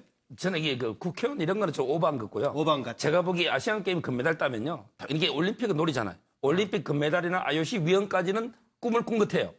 근데 여기서 제가 해주고 싶은 말은 소크라테스 그랬잖아요. 항상 이게 know yourself. 너 자신 알아라. 이게 정유라 랭킹이 561입니다. 이분이 이게 어떻게 금메달 땁니까? 저는 이게 한마디로 impossible dream, 이룰 수 없는 꿈인데 근데 이룰 수 없는 꿈도 맨 오브 라만트 돈키호테처럼 아름다운 꿈이 있고 또 이게 추한 꿈이 있는데 정말 이게 추한 꿈이죠. 그래요. 예. 김광덕 부장. 네. 최순실 씨가 어떤 사람이냐를 보면은 자기 자신을 못 이룬 거를 이루고 싶어 하는 그런 게 있어요. 예. 최순실 씨의 관심은 뭐냐면 본인은 박근혜 대통령을 40년 직위로서 모셔왔지만 본인이 어떤 권력의 공식 직함을 갖지 못했잖아요. 예. 그렇기 때문에 그거에 대한 미련이 굉장히 있을 거예요. 굉장히 새로운 심리적인 해석이네요. 설득력이 또 있어 하나는 보이네요. 본인이 항상 돈을 많이 벌고 돈을 만지는 데 관심이 있었기 때문에 돈을 많이 벌게 하는 것에 대한 관심. 그래서 저는 두 갈래 길을 상정했는데요. 일단 승마의 국가대표로서 세계 차원의 올림픽이든 세계 선수권이든 이런 그런 차원의 금메달을 받게 해서 그렇게 한 다음에 IOC 위원을 거치고 그게 국회의원 비례대표까지 생각했는지 모르겠는데 그쪽으로 가면서 뭔가 이 권력과 정치적인 이러한 그리고 이런 명예 이런 걸 누리는 길로 가는 방법을 하나 생각했을 거고 그렇지 않으면 바로 금메달 이렇게 하면서 광고 모델도 많이 나오는 연예 스포츠 스타를 만드는 이런 생각을 두 갈래 길을 생각하지 않았을까. 그런 꿈이 있었기 때문에 중간에 신모 씨와의 전 남편과의 결혼 얘기 나오고 할 때 그리고 아들을 낳으려고 할 때 이거 창피해서 살겠나. 근데 자기의 그런 거를 거치면은 자기 꿈을 이루는데 방해가 된다고 아마 생각한 것 같아요. 예. 그러니까 엄마의 보상의 심리가 작동이 됐고 명예와 돈 얘기라군요. 비슷하게 심리적인 분석을 한 것 같아요. 정기남 소장도. 네네. 저는 이제 소시오패스라고 그랬는데요. 기본적으로 자신의 성공을 위해서는 수단과 방법을 가리지 않고 어떤 그 범죄에도 저지르고요. 또 그러고 나서도 본인이 어떤 그 최소한의 어떤 양심의 가책을 느끼지 않는. 이거 우리가 소시오패스라고 하지 않습니까? 저는 충분히 그 최순실은 소시오패스의 자질을 가지고 있는 건데 그런 소시오패스들이 되게 가지고 있는 게 충분히 저는 오만하고 충분히 가능하다고 봤을 것이다. 그게 뭐냐? 아까 지금 여러 증언이라면 증언이고 의견들이 나왔습니다만 저는 충분히 비례대표 돈과 권력을 가졌기 때문에 자기 딸을 정치인으로 성장시켜서 자기가 할 수 있을 것이라고 저는 봤을 거라고 봅니다. 예. 자, 자기는 박근혜를 소위 이른바 대통령 만든 주역이라고 생각하잖아요. 저는 정치권에 좀 오래 있으면서 많이 봐왔습니다만 돈을 가진 분들이 가장 먼저 하고 싶은 게 명예입니다. 그러면서 저는 그 돈으로 국회의원 되신 분이 자기 딸을 비례대표 정치인시키는 걸 꿈이라고 저한테 얘기하는 걸 들은 적도 있어요. 예. 그런 것처럼 충분히 어떤 그 오도된 그런 어떤 꿈을 최순실은 가지고 있었다. 저는 그래서 그것이 IOC 의원인지 또는 비례대표인지 이걸 우리가 딱 부러지게 이거다라고 말하는 못하겠지만 저는 충분히 예. 저런 허황된 꿈을 가지고 있었을 것이다. 예. 이런 생각이 들어봅니다. 예, 김형주 전 의원도 박근혜 롤모델 썼는데 네. 제 오른쪽에 계신 분들이 약간씩은 다르지만 비슷한 지금 심리 분석이네요. 그렇습니다. 네. 98년 그 초야에 묻혀있던 박근혜라는 사람을 정치인으로 만들어서 단순히 정치인이 아니라 대통령까지 만들어 보니까 그 과정에서 지금 이제 자유한국당입니다만은 대체로 국회의원들이 말하자면 박근혜 총재 대통령 후보 혹은 당대표에게 잘 보여서 직구 공천도 받고 이런 과정을 봐왔단 말입니다. 네. 또 2대 입세 비리 속에서도 마찬가지로 교수들조차도 권력에 아부하는 모습을 봐왔고 또 실제로 공직자들이 현재 문화관광부라든지 여러 가지 체육부라든지 다른 관료들이 어떻게 행동하는 걸 봤기 때문에 충분히 얘가 대학 가서 말하자면 일정하게 체육 특기생으로 간다라면 일정한 대학 교수도 시킬 수 있고 예. 그런 대학 교수라고 하는 것을 가지고 얼마든지 비례대표 국회의원 하나 시킬 수 있다 이런 생각이 들었을 수도 있겠다는 생각이 듭니다. 네, 이재경 교수. 네, 저는 제2의 그 박근혜 프로젝트를 꿈꿨지 않을까 이렇게 생각을 해봅니다. 비슷하네요. 왜냐하면 네. 그러니까 저 최순실 씨 집안의 가업이 뭡니까? 아버지가 가르쳐 준 게 있어요. 권력을 가진 자와 결합을 하고 권력을 가지면 돈이 따라오더라라고 하는 학습 효과를 갖고 있습니다. 그럼 가업이에요, 가업. 박근혜 전 대통령만 아버지한테 배운 것이 아니라 최순실도 그대로 원래 배웠다. 최태민이 박근혜 대통령을 만들려고 했다는 거 아닙니까? 아버지가 못다 이룬 꿈을 딸인 자기가 이룬 거죠. 그러면서 자신감이 배밖에 나온 거죠. 내 딸이라고 못 만들겠나? 아니, 제2의 박근혜는 지금 정유라를 얘기하는 겁니까? 정유라를 지금 정유라에 대한 질문 아닙니까? 예, 그렇습니다. 그래서 정유라를 뭘 생각을 했겠냐 하면 저는 저런 생각을 하면서 스펙을 만들어 주려고 이화여대, 중앙대도 한번 갔다는 거 아닙니까? 이런 대학에 그리고 메달을 들고 갔어요. 아시안 게임 메달도 큰 겁니다. 지금 그 서정 변호사는 자꾸 561이라고 하는 객관적 진실을 자꾸 이제 그 세계 랭킹인가요? 예, 세계 랭킹. 세계 랭킹 나왔다고 어쨌든 하니까. 아시아에서는 어쨌든 은메달인가 뭔가 하나 땄잖아요. 단체전 금메달 땄습니다. 금메달. 그럼 하여튼 그런 것도 자기 레코드가 되죠. 그래서 조금 더 향상해서 메달도 따고 지명도도 높인 다음 그런 다음에 적절한 시점에 비례대표로 가든지 AOC나 IOC 위원을 가면 충분히 거기까지 도달한 다음에 상태를 봐서 더 크게 가볼 수도 있다. 이런 생각을 최순실은 하고도 남을 법했다. 전 정유라 생각과는 관계없는 거죠. 최순실의 딸 정유라에 대한 계획은 저는 상당 부분 자기 경험에서 나오지 않겠습니까? 그리고 누군가가 말했어요. 최순실은 가능성을 현실로 만든 사람이다. 이런 얘기를 그 옆에 측근 중에 한 명이 얘기했는데. 그런데 어쨌든 근래는 좌절이 됐으니까. 그러니까 저는 그 말을 해주고 싶어요. 꿈꾸는 거는 그대의 자유지만 깨몽하라고요. 지금. 꿈 깨라는 얘기. 당장수 소장. 그러니까 최태민이 점집 하면서 단칸방에 있다가 어느 날 갑자기 청와대에 드나들면서 재벌들을 호령했고요. 그다음에 또 이 자기가 이제 아버지 돌아가신 뒤에 아버지의 유훈을 받들어서 80년대 말이나 90년대 초만 해도 박근혜 대통령이 그때 대통령 될 거라고 생각한 사람이 누가 있었겠어요? 두 번이나 했잖아요. 그러니까 두 번쯤 성공한 사람은 이제는 이런 부분에 환상이 있는 겁니다. 그런데 여기서 이 올림픽에 금메달 따겠다. 저는 561위가 중요한 게 아니라 생각할 수 있는 게 마장 마술이라는 거는 말만 세계에서 좋은 거 하면 말이 팔에 기술은 투입니다. 그런 얘기 하더라고요. 그렇기 때문에 말만 좀 좋은 거 하면 금메달도 딸 수 있을 것이다. 이렇게 생각을 하면서 최순실이 가장 가진 어떤 딜레마가 뭔가 하면 뒤에 숨어서 비선하는 게 최순실은 굉장히 기분이 나빴을 거예요. 내가 나타날 수 없고 내가 총리도 못하고 청와대 비서실장도 못하는 숨은 1인자라는 게 최순실의 비일 건데 최순실이 자기 딸한테 이제 내가 맨날 뒤에만 있지 말고 앞에 우리 집안에서 나가서 한번 해보자. 이 생각을 최순실이 했을 거다 이렇게 봅니다. 네, 약간만 더 속도를 내서 이제 네 번째 주제로 한번 넘어가 보죠.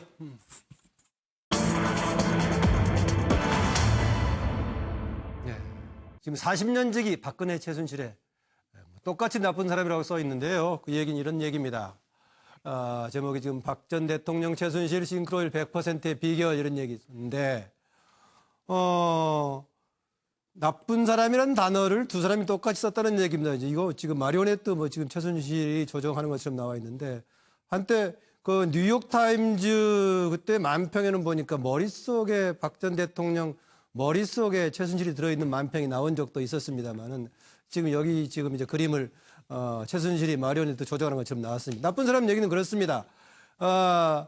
그 문체부에서 승마협회 관련해 가지고 문제가 있나 조사해 보려고 했는데 양쪽 다 문제가 있다라고 해가지고 기존의 상황을 뒤엎을 수 없는 결과가 나오니까 그런 조사하는 과정 속에서 진재수 과장이 박원호 전무에 대해서 개인적인 신상 조사했다는 얘기를 최순실한테 일러 바치니까 최순실이 나쁜 사람이다라고 얘기했는데 나중에 보니까 박 전 대통령이 똑같이 나쁜 사람이라는 단어를 써서 그 두 사람이 상당히 일치한다라는 생각을 했는데 이런 게 사람들이 보통 쓸 수 있는 일반적인 단어인가요? 아니면 어떤 공통점이 있는 건가요?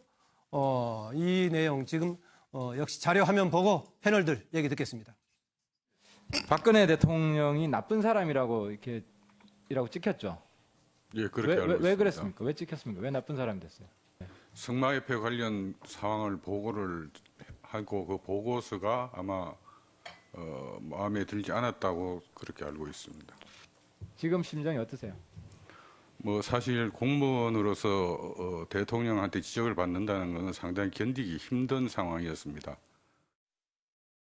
노태강 진재수를 직접 이름으로 거론하며 참 나쁜 사람이라 그러더라 라고 말하며 인사조치를 지시하였죠. 네. 맞죠? 그러니까 여기서 그러더라, 참 나쁜 사람이다가 아니라 참 나쁜 사람이라 그러더라 이렇게 기억나십니까? 그러더라. 그 말은 제가 구체적으로 기억 못합니다만 그런 취지였습니다. 그러면 인사조치를 지시하면서 왜 인사조치를 지시하는 이유를 설명하셨을 거 아니에요? 그러니까 두 사람 이름을 대면서 나쁜 사람이다라고 말씀을 하시면서 앞에 체육계의 의지가 부족한데 이런 말씀을 덧붙인 것 같습니다. 체육계의 의지가 부족하다. 네. 나쁜 사람 이런 얘기 그냥 뭐 일반인 쓸 수 있는 단어로 어떤 사람을 해석할지 모르겠는데 박원호 승마협회 전무는 그걸 보면서 같이 쓰는구나 하고 상당히 둘이 공감하는 쪽으로 얘기를 했단 말이죠. 네, 이재경 교수. 예, 이거는 뭐 그런 얘기 있지 않습니까? 박이라고 쓰고 채라고 읽는다. 그러니까 이제 박근혜 그 전 대통령도 인정했죠. 표현은 최순실 씨의 도움을 받았다.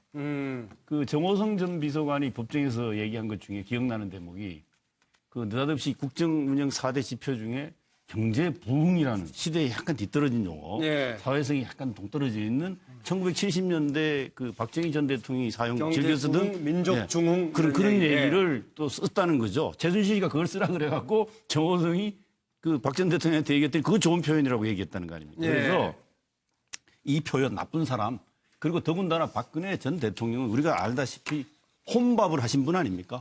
혼자서 주로 계시면서 무슨 유일하게 뭐 표현과 이런 대화는 다른 건 뭐 보고서로만 봤다고 얘기를 하는데 드라마도 많이 보시고 그러니까 표현은 최순실 씨의 도움을 받았다는 걸 인정한 바도 있기 때문에 일반적인 단어로 쓴 게 아니고 둘이 막 그럼요. 통한다. 그러니까 특정 공무원들을 국장 과장을 지명해가지고 예. 나쁜 사람이라고 표현한다는 것은 정말 사실 최순실 씨의 표현 도움을 받지 않고는 쓰기 어려운 일입니다. 예, 그 표현 얘기 나올 때 간혹 박 전 대통령 얘기라든가 연설문에서 보통 쓰지 않는 얘기를 써서 이거 최순실이 썼던 거 아니냐 한때 그런 해석도 있었습니다. 심지어는 혼이 비정상 이런 얘기도 뭐 또 우주의 기운 얘기 나왔을 때 했는데 당시 청와대 쪽에서는 뭐 코엘리의 소설 연금술사에서 가져왔다 이런 얘기 했었는데 보통 우리가 일상적으로 연설문에서는 쓰지 않는 단어를 써서 그게 최순실에서 나오지 않았나 했었는데 나쁜 사람 이걸 보고 최근에 논란이 되고 있습니다. 황장훈 소장.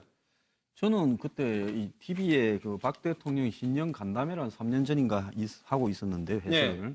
통일 대박 이렇게 이야기를 통일 대박 하더라고요. 얘기죠. 그래서 전 세계의 어떤 대통령이 저런 대박이라는 말을 이렇게 쓸 수 있는가? 물론 대박이라면 한국 사람만 쓸 겁니다. 네, 아니 근데 이 영어로도 또 대박과 비슷한 그러겠죠. 표현들이 있지 않습니까? 그런데 이제 그런 부분들을 써서는 안 되고 안 쓰죠.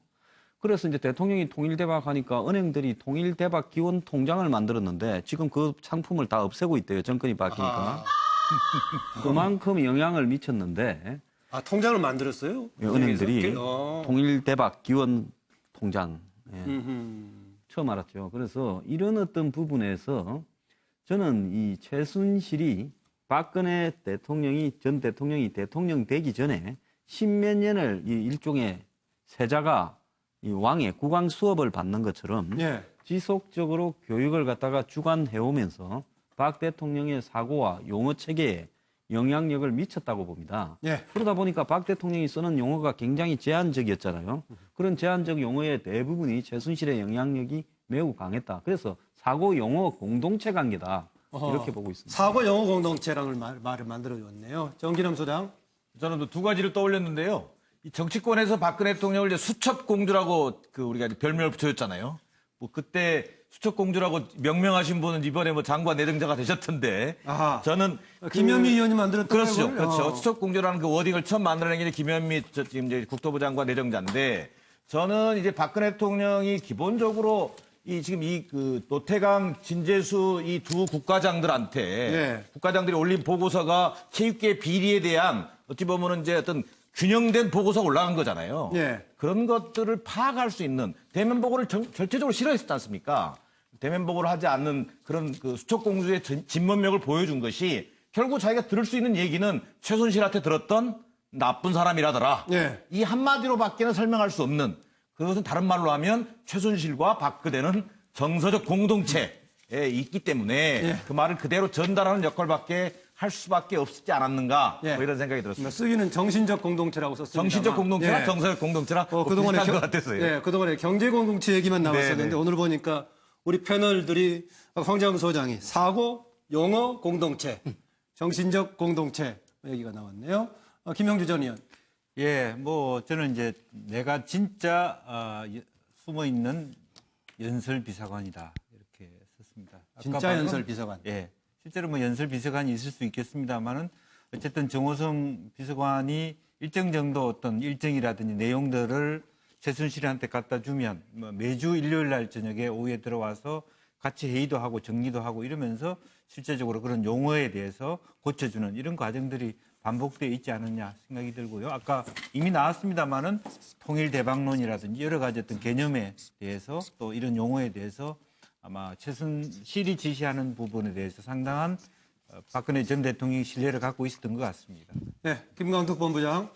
네, 박근혜 전 대통령은 대통령 되기 전에 이때부터 정치적으로 나쁜 사람이라는 용어를 가끔 써왔어요. 아하. 네, 써왔기 때문에 대통령 되기 전에도요? 네, 그런 용어를 써온 적이 있기 아, 때문에. 전에 그 노무현 전 대통령 개헌 얘기 나왔을 때. 예, 그런 것 같아요. 그때도. 예. 그때도 참 나쁜 사람이라든가 이런 용어를 가끔 예. 써온 거로 돼 있어요. 실제로 이렇게. 그래서 왜 다른 표현도 아니고 나쁜이라는 표현을 쓸까 그런 걸 궁금해했었는데 그래서 어쨌든 근데 그 용어를 박근혜 전 대통령이 먼저 한 건지 최순실 씨가 그런 용어를 미리 알려준 건지 대통령 되기 전에 그거는 그 의문점이에요. 근데 어떻든 이 문화부의 노태강 국장하고 진재수 과장한테 공이 박 대통령은 노태강 국장한테 이 나쁜 사람이라고 그러고 최순실 씨는 진재수 과장이 나쁜 사람이라고 한 이야기를 했다는 걸 보면은 똑같은 표현을 한 거는 아까 지금 용어 공동체 이야기도 나왔습니다만은 관저에서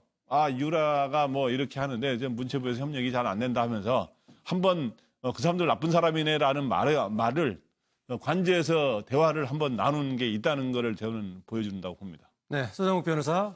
저는 이게 참 나쁜 이거는 최순실 작품으로 보는데요. 왜냐하면 이게 옛날에 9년 전에 노무현 대통령이 개헌할 때요. 노무현 대통령 보기에 참 나쁜 대통령이다. 요게 최순실이가 도와주니까 아마 상당히 그때 재미를 본 걸로. 한마디로 딱 이게 노무현 대통령 공격했잖아요. 근데 박근혜 대통령 본인도 개헌을 이번에 탄핵 전에 개헌을 제시했잖아요. 바로 이게 저는 뿌린 대로 거둔다. 왜냐하면 이게 정치는 선악으로 이분법적으로 나쁘다 좋다고 보는 게 아니거든요. 근데 그때 그 비판이 본인한테 인과응보로 돌아왔다. 이렇게 보입니다. 네, 이재근 교수는 아까 얘기를 했죠. 예, 다시 예. 세워놔서 지금 내가. 예, 이제 뭐 보니까 오늘 좀 주제를 또 다음 단계로 좀 넘어가야 할 것 같습니다.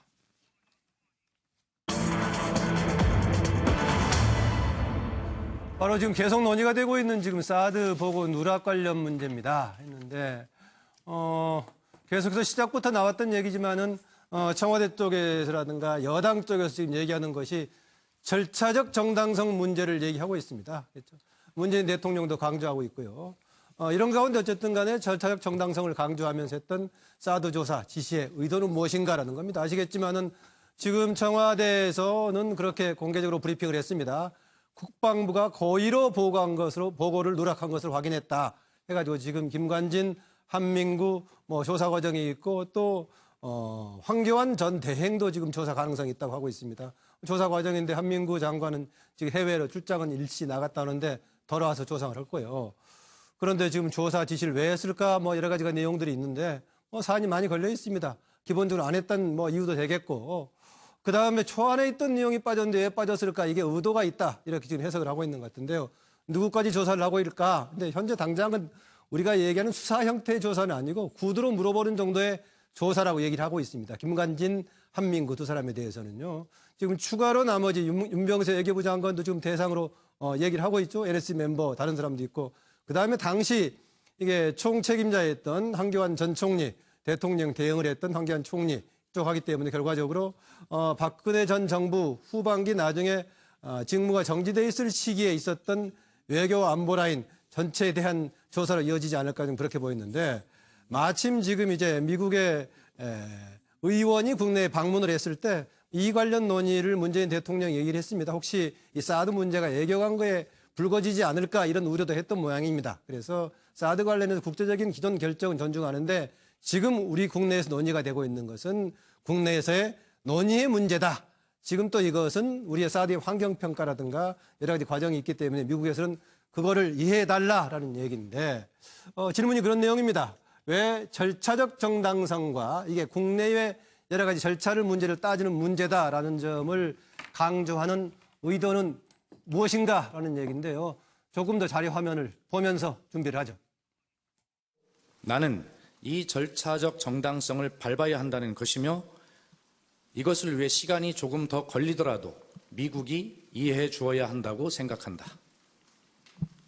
어제 사드와 관련한 나의 조치는 전적으로 국내적 조치이며 기존의 결정을 바꾸려거나 미국에 다른 메시지를 전하려는 것이 아니다라는 것을 분명하게 말한다. 네, 황경 소장이 준비했네요. 예, 저는 굉장히 다양한 포석을 이 문 대통령의 그 외교 안보 통일 정책 전환과 더불어서 던지고 있다 이렇게 봅니다. 그래서 이 사실은 이 정권 교체되기 전부터 사드가 국내에 이렇게 배치되는 과정과 절차에 대해서 지속적으로 더불어민주당과 문재인 대통령은 문제를 제기해왔죠. 그래서 이제 내가 대통령이 되었으니까 국회 내 동의 절차를 우리 내부적 문제로라도 거쳐야 된다. 표결을 하든 합의를 하든. 어쨌든 간에 형식상으로 비준에 준하는 거게 되겠네요. 예, 그리고 그 전 정권에서는 이 환경 영향 평가를 하는데 이것을 소영향 평가라 해서 작년 말부터 6개월 정도로 해서 올 5, 6월에 끝내려고 하는데 나는 그 부분을 이 사드의 유해성 이런 문제들을 거론해서 전략 환경 영향 평가로 1년쯤 걸린다. 그래서 사드를 빼내가라거나 부정하는 것은 아니지만은 기존 결정 존중한다라고 한 거니까요. 사드 전체가 6기가 완전히 이 배치라는 거는 그러니까 전기 꼽아서 실질적으로 운영이 되는 작전에 투입되는 시간까지는 상당한 시간이 걸릴 수밖에 없는 걸 미국이 이해해라. 결국은 지금 이렇게 하는 부분은 이 한미 정상회담이 6월 말에 있지 않습니까? 그 정상회담 전에 이 사드 문제를 주요한 카드로 쓰겠다. 이 내용을 의미하는 부분이라 봅니다. 네, 6월 말에 정상회담, 한미 정상회담이 있는데 정의용 새 안보실장이 준비하러 이제 미국으로 떠났죠. 김영주 전 의원.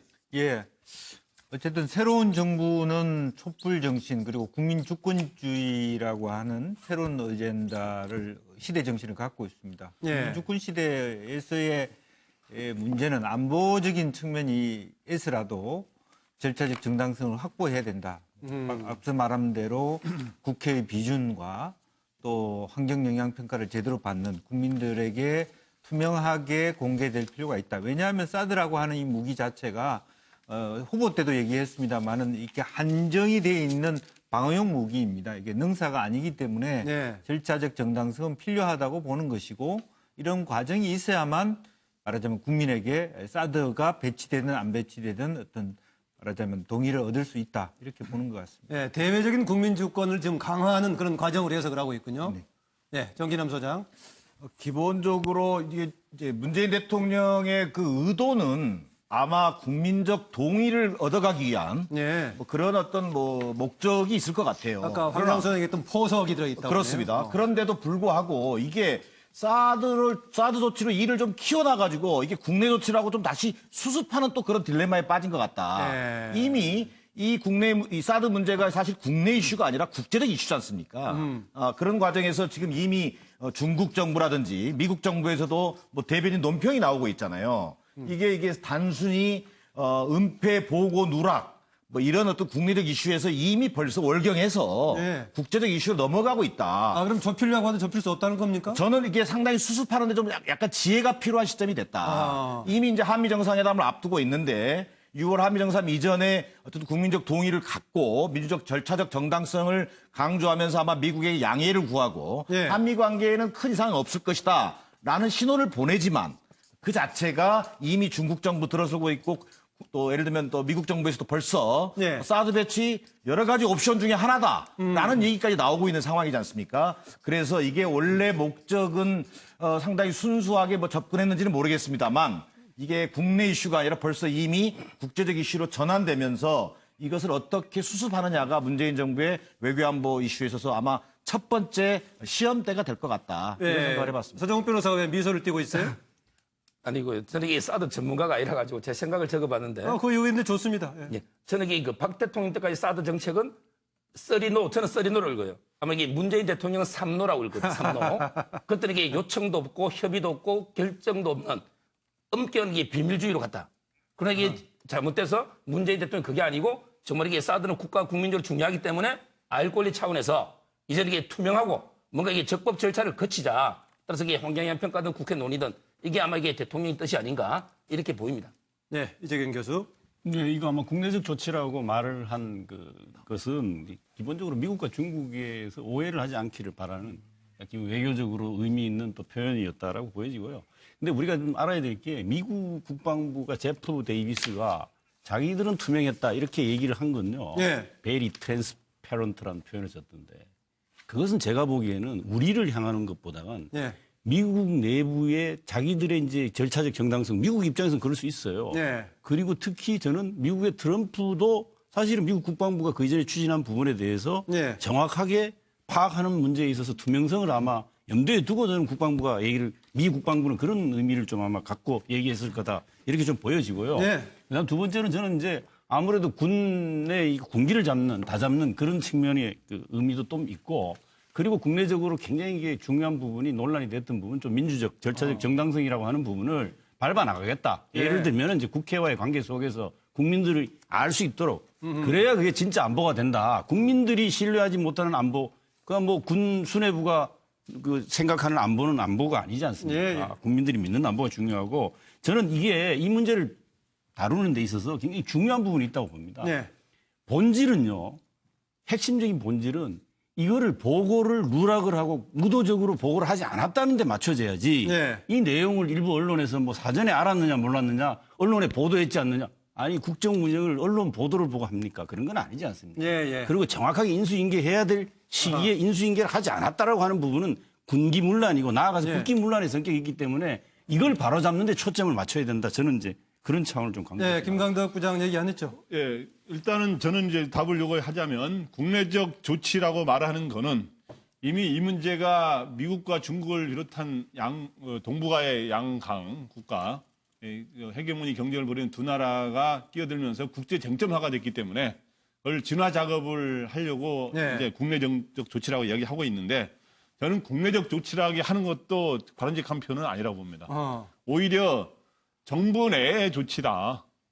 이라고 해야죠. 국내적 조치라서 지금 현재 국제정점으로 하도 됐지만 또 여야 간에 지금 정쟁화도 되고 있어요. 지금 이게. 정기남 소장하고 조금 비슷하네요. 네, 견해가. 그래서 여야 간에 또 정점화도 되는 것도 바람직하지 않은 상황이고 그래서 저는 이거에 아까 제가 본질 이야기를 하셨는데 본질은 그러니까 국방부가 이 사드 문제에 대해서 새 정부가 들어서자마자 즉각 그리고 자세히 보고해야 되는 의무가 있는데 그걸 안 하는 게 첫째 책임입니다. 네. 그런데 현재 문재인 대통령도 이야기했지만 현재 국방부라든가 여러 내각에 대해서 문재인 정부의 내각이라고 분명히 이야기했잖아요. 얼마 전에 네. 같이 식사를 하면서 굉장히 그 모습은 바람직한 모습이었는데 그러면 이 사드 문제가 굉장히 중요하기 때문에 새 정부의 외교안보 라인은 즉각 불러다가 이거는 서로 논쟁을 할 대상이 아니에요. 불러다가 언론에도 이렇게 나왔고 이렇게 됐는데 사실도 설명해봐라 해가지고 정확하게 업무를 파악하고 그립을 하면 되는 거지. 이런 식으로 논쟁을 유도해가지고 이런 분위기를 잡고 이런 식으로 하는 게 아니라 그렇기 때문에 국방부가 대충 넘어가려고 한 건 첫째 잘못이고 두 번째는 이거를 신중하고 치밀하게 잘 다루지 못한 청와대 외교안보 라인에도 잘못이 있다고 생각합니다. 네, 황정 소장 추가 얘기를 제가 질문을 약간 던지고 넘어가겠습니다. 네, 질문 또 황정 소장 던지는 이유는 며칠 전에 그 선도완장을 찾았는데 어제 이재경 교수 등이 선도완장 좀 보기 그렇다 없애자고 해서 없었는데 우리 한때 선도를 했기 때문에 아까 이재경 교수가 4월 이미 하순에 보도가 나간 것인데 청와대가 자체적으로 대비해서 조금 파악하는 게 필요하지 않았었느냐 이런 지적에 대해서 조금 그게 아니다라고 이재경 교수가 지금 지적을 했거든요. 어떻게 보세요? 정권이 분명히 사드 문제에 완전히 성격이 다른 찬성하거나 반대하는 이런 정권의 교체가 있었습니다. 저는 이 문제의 본질이 사실은 이 사드 문제에 대한 이것들이 떠오르면서 정권이 바뀌면서 곧바로 한민구 등 사인에게 고소 고발이 시민단체에서 잇따랐고요. 더 나아가서 청문회 국정조사와 또 국회 인준 이런 이야기까지 나왔습니다. 자, 이 상황에서요. 전 세계의 미국이 자기 나라의 핵심 무기, 즉 항공모함, 핵잠수함, 그다음 B-1B 같은 그런 전략 폭격기 이런 무기들을 어디에 배치하고 전개하고 반입하는가에 대해서 필요에 따라서 작전상 공개할 수는 있지만은 그걸 세세하게 이야기하지 않습니다. 사드가 지금 우리나라 무기입니까? 미국 무기입니까? 미국 무기예요. 미국이 갖고 왔다가 갖고 갈 수 있는 미국 무기입니다. 그리고 미국이 이 자국의 필요에 따라서 어떤 무기를 갖고 왔을 때 이 부분에 대해서 세세하게 공개되지 않을 때는 이렇게 그 자세한 내용을 공개하지 않을 수도 있습니다. 이것을 스포츠 중계하듯이 지금 이 오산공항에 내렸다. 외관 기지에 들어가 있다. 지금 성주 표대에 몇 개 올라가 있다. 이렇게 알고 싶어하는 우리의 시각도 사실은 좀 잘못된 부분이에요. 우리가 북한이 핵을 미사일을 쏠 때 그걸 견제하기 위해서 사드가 배치되어 있다면 사드의 배치 상황에 대해서 드론을 띄워가지고 그 포대를 다 광고하고 하는 이것이 옳은 것이냐라는 부분에 봤을 때요. 이런 어떤 부분까지도 고려해서 이야기를 해야 되는데 이런 논란을 지금 벌이는 부분은요. 이거는 결국은 사드에 대한 시각이 다른 정권의 충돌이다 이렇게 봐야 돼요. 이재경 교수하고 조금 다른 듯했는데 결론은 이제 같은 걸로 결론이 되네요. 같습니까? 결론이? 결론 따면 그냥 넘어가요. 아니, 그냥 다른 듯 그냥 넘어가고 다른 듯 같았습니다. 그런 게 있었는데. 아니 근데 우리가 팩트 체크는 정확히 해야 됩니다. 사실은 그 황장수 소장 얘기처럼 국가 안보의 중대사를 다 동네방네 다 공개하는 건 바람직하지 않은 건 그건 뭐 다 동의. 얘기인데, 그런데 이제 그 고지점만 비슷하고 팩트는 뭐냐 하면 이거 정확히 제가 이걸 짚어야 되는 것이 이 중대한 문제를 국군 통수권자가 바뀌었으면 무엇보다도 이 사실을 인수인계를 해줘야 됩니다. 국가안보실장이 교체된 게 열흘이 취임 후에 열흘이 지났습니다. 그 점은 분명히 지적이 됐습니다. 그래가지고 김관일 실장이 자료까지 없어가지고 그러니까요. 신임 실장이 다른 통로를 통해서 자료를 확보했다 이런 말이 안 된다는 얘기죠. 일단은 뭐 이거는 그렇게 정리를 하기로 하고요. 그런데 질문을 던졌겠지만요 관련된 질문인데요. 좀 질문을 다시 한번 보죠. 바로 나왔던 얘기입니다. 그 의도적으로 보고한 이유가 뭔가 나왔었는데. 보고서 초안하고 어떤 최종 홍보는 어쨌든 간에 달랐거든요. 달랐는데 그게 왜 달랐나라는 것인데 이것을 뭐 국방부의 반란이라고 보는 쪽도 있고 또 모르는 쪽도 있는 건데 청와대 쪽에서는 의도가 있는 걸로 지금 해석을 하고 있습니다. 의도가 있는 걸로. 맨 처음에는 이제 이 문제가 불거졌을 때 제대로 이제 보고가 안 되니까 국방부 정책실장이 처음에 보고를 했을 때 그 부분에 대해 상당히 애매하게 돼 있는 거였는데, 그래서 이상철 안보실 1차장이 국방부의 전문 관계자를 불러다가 물어보니까 반입 사실 확인을 했단 말이죠. 그래가지고 다시 이거를 안보실장에 보고를 했고, 안보실장이 대통령한테 사실 보고해서 이제 긴급 지시가 내렸는데, 이 자리가 왜 이렇게 누락이 됐는가? 청와대에서 얘기했다시피 의도적인 누락인가? 그러면 어떤 목적에서 의도적으로 누락했는가라는 질문인데요. 역시 자리 화면 보고 패널들의 의견 보겠습니다. 문 대통령은 오늘 발사대 4기 추가 반입 경위에 대해 철저하게 진상조사할 것을 민정수석과 안보실장에게 지시했습니다. 문 대통령은 정의용 안보실장으로부터 이 같은 사실을 보고받고 매우 충격적이라고 말했습니다. 문 대통령은 어떤 경위로 4기가 추가 반입된 것인지, 반입은 누가 결정한 것인지, 왜 국민에게 공개하지 않고 새 정부에도 지금까지 보고를 누락한 것인지 등도 진상조사라고 지시했습니다. 사드 부지에 대한 전략적 환경 영향 평가를 회피하기 위한 것 아닌가 하는 의혹에 대해서도 조사를 지시했습니다. 국방부에 강하게 책임을 물어야 될 것이 그런 식으로 불성실하게 뭐 그 정도도 몰랐냐, 우리가 구두로 얘기하지 않았냐 이럴 거라면 빨리 전부 사퇴해서 집으로 돌아가시는 게 낫겠습니다.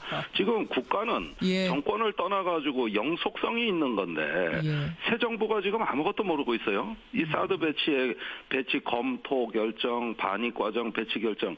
아니 그러면서 지난 정부에서 그 대선 한복판에 이거를 몰래 들어오고 나서 이제 기정사실화 해버리는 전략인데 그렇다면은 현 정부하고는 안보 안 하겠다는 얘기 아닙니까? 대선 과정에서 문재인 그 당시에 후보가 뭐라고 말씀하셨냐면은 이 사드의 추가 배치 문제를 비롯해 사드의 문제를 주변국과 협상 카드로 쓰겠다 그랬습니다. 그랬죠. 내가 이 사드 문제를 외교적으로 풀겠다고 하는 기회 자체를 제거해버리겠다는 얘기 아니냐, 국방부가. 이렇게 해석할 수가 있는 것이죠. 네, 초한과 재정부는 의견 다른 거 결국은 보고 누락했던 이유 아니면 의도를 좀 묻는 겁니다. 김광석 부장님. 네, 일단 국방부는 이런 생각을 한 것 같아요. 원래 당연히 자세히 보고하고 신속하게 보고해야 될 사항인데 대충 넘어가려고 그랬던 것 같아요. 대충 넘어가려고 했다. 왜 그럼 대충 넘어가려고 그랬느냐? 대선 과정에서부터 사드에 대해서 이 절차 문제라든가 여러 가지 투명성 문제라 이런 여러 가지 측면에서 이 문재인 정부가 굉장히 비판적인 시각을 갖고 있다는 걸 알기 때문에 그거를 자기가 잘못 보고했다가는 그거를 자기가 책임을 뒤집어 칠까봐 얼버무려서 넘어가려고 했다. 얼버무려 대충 넘어가려고 했다는데 그 자체가 아주 잘못됐고요. 아주 잘못됐고 또 한번 반복해서 지적하지 않을 수 없는 게 새 정부의 외교안보 라인이 이게 얼마나 중요한 문제입니까? 그러면은 이거를 불러다가 신문에도 이렇게 나왔고 이렇게 했는데 이게 정확히 밝혀라라고 하면서 바로 집권하자마자 하루 이틀 지나서부터 당연히 그래야 되는 거죠. 그리고 그 사이에 북한에 미사일도 쏘고 그랬는데 그럼 NSC에서 지금 현재 사드는 어떻게 돌아가고 있습니까? 라든가 이런 걸 당연히 논의했어야 되고 그런 것도 모르고 미국이라든가 중국의 특사로 가서 그러면 물어봤을 때 어떻게 설명하려고 그랬습니까? 그러니까 그런 거를 또 반성을 해야 됩니다. 김영주 전 의원. 간단히 말해서 국방부의 아래 사람들은 새로운 정부에 대해서 성실하게 보고를 하려고 했던 것 같고요. 또 위에 사람들은 새 대통령이 갖고 있는 안보관에 대해서 의심하고 있는 거 아닌가. 제일 심각한 것은 안보의 문제에 있어서 새로운 대통령에 대해서 소통하지 않으려고 하는 의도가 있다 그러면 매우 잘못된 것이다. 그렇게 보여집니다. 윗사람의 의도가 반영된 것처럼 얘기를 했네요. 정기남 소장. 기본적으로 사드 비밀주의가 문제거든요. 문제의 본질이거든요. 기본적으로 사드 비밀주의라고 그러면 밀실에서 결정하고 일방적으로 일방통행식으로 결정했던 박근혜 정권에서 그렇게 해서 결정된 게 사드 문제지 않겠습니까? 그런 문제가 초안에는 내기 캠프 반입이 적시돼 있었지만 이게 중간에 보고 과정에서 국방 관료들에 의해서 고의에 의한 저는 삭제가 있었다. 이렇게 보여지고요. 이게 추가 반입 이 부분은 이 국방부 이 사드 비밀주의를 깨는 정책적 결정 못지않게 지금 국방부 내에 이른바 적폐 세력으로 얘기되고 있는 이런 어떤 사드 비밀주의를 지금까지 유지해오고 관철시켜온 국방 고위 관료들에 대한 인적 청산으로 이어질 수밖에 없는 지금 상황이 된 것 같다. 이런 판단입니다. 네, 황교안 소장. 저는 이렇게 봅니다. 결국은 사드 알박기라면서 정권 바뀐 다음 날부터 고소 고발 들어오고요. 한민구, 김관진, 황교안 등에게 결국은 이 문제를 갖다가 불편하게 반대하는 새 정권이 있다 보니까 단체 고소 고발 얘기하는 거죠. 무의식 하에 이 문제에 대한 앞으로 청문회도 있을 거고 다 있을 거라고 이렇게 예정됐는데 당사자들은 당연히 방어적으로 국회 청문회 열릴 걸로 보세요? 그렇게 지금 저는 열릴 거라고 봅니다. 네. 그렇게 이 방어적으로 갈 수밖에 없었다라고 보지만은요. 그런데 정말 중요한 것은 정권이 인수인계될 때 이 앞에 새 정권이 정권이 교체됐을 때 이 좀 부정적으로 생각하는 부분은 되도록이면 감추고 인수인계를 안 하려는 그런 경향성은 있습니다.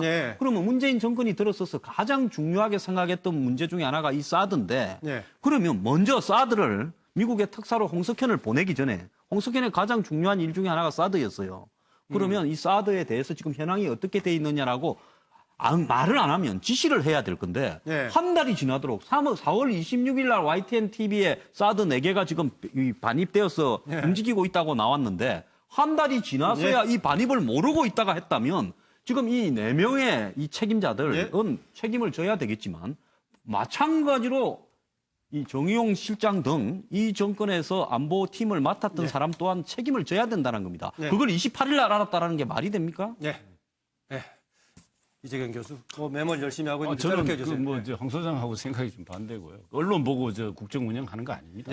정확한 보고와 인수인계가 있어야 된다. 그 점은 몰랐다고 본질적으로 알았다 몰랐다는 비본질이라는 거 저희도 언론을 보고는 알았죠. 근데 언론이 그런다 그 당시에 국방부나 누가 확인 공식적으로 해준 적 없어요. 그럼 언론을 보고 알았는데 우리는 그런 공식적으로 몰랐다라고 이야기라도 해야지. 아니 근데 그리고 그 청와대 새 정부 들어서 안보 이 체계 자체가 정의용 안보실장이 임명된 게 21일입니다. 그 이전까지는 안보실장이 대통령한테 보고할 기회가 있었어요. 어쨌든 간에 이번 누락은 인사불만 반발 가능성. 저는 그런 부분도 충분히 있다고 보는 겁니다. 지금 국방부 장관 인사가 어떻게 될지 모르지만 안보실장도 군 출신이 해오다가 군 출신이 아닌 사람이 됐고 1차장, 2차장 문제도 자세히 보고 이하 이제 아마 국방비서관이라든가 평화군축 군비 통제 비서관 같은 경우도 어떻게 아마 지금 군 출신 인사를 아마 임명하기를 강하게 원했던 부분도 있었다고 저는 보도를 통해서 봤는데 이 문제도 굉장히 중요한 부분이 아닌가.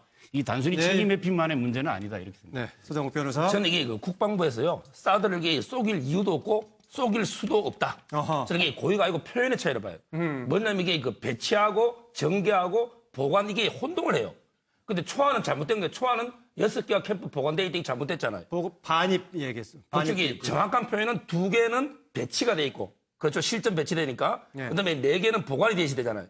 이렇게 보고를 해야 되는데 초안 보면 6개가 캠프에 보관돼 있는 잘못된 거죠. 그다음에 삭제된 건 4개 추가 배치 아니잖아요.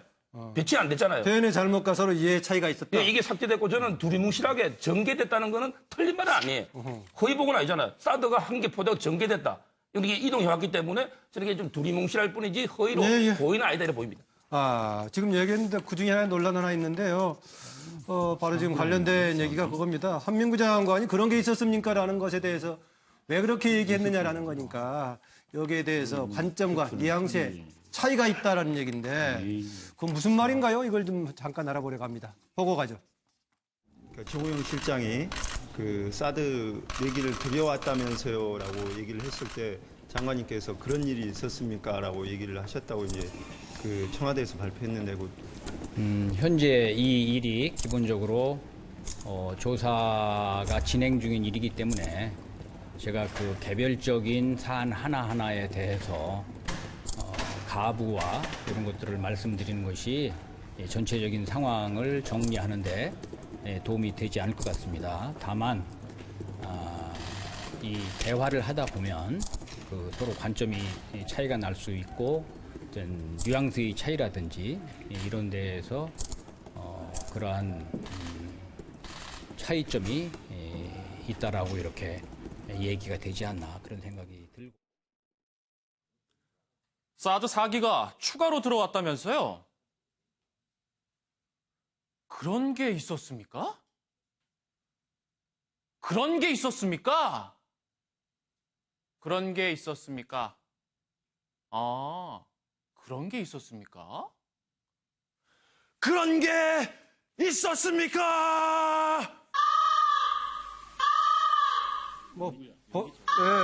보니까 마지막은 안철수 전 후보가 아닌데 뭐 그 흉내를 낸 것 같네. 지금 톤의 차이 같은데요. 뭐 시간도 없고 하니까 지금 한민구 장관의 발언 듣고 어떻게 느끼셨는지 어떻게 해석하는지 정기남 소장부터 쭉 돌아가면서 얘기 마치기로 하죠. 우선 한민구 장관 발언 상식적이지 않고요. 네. 나는 억울해요라고 지금 이렇게 주장하고 있는 것 같아요.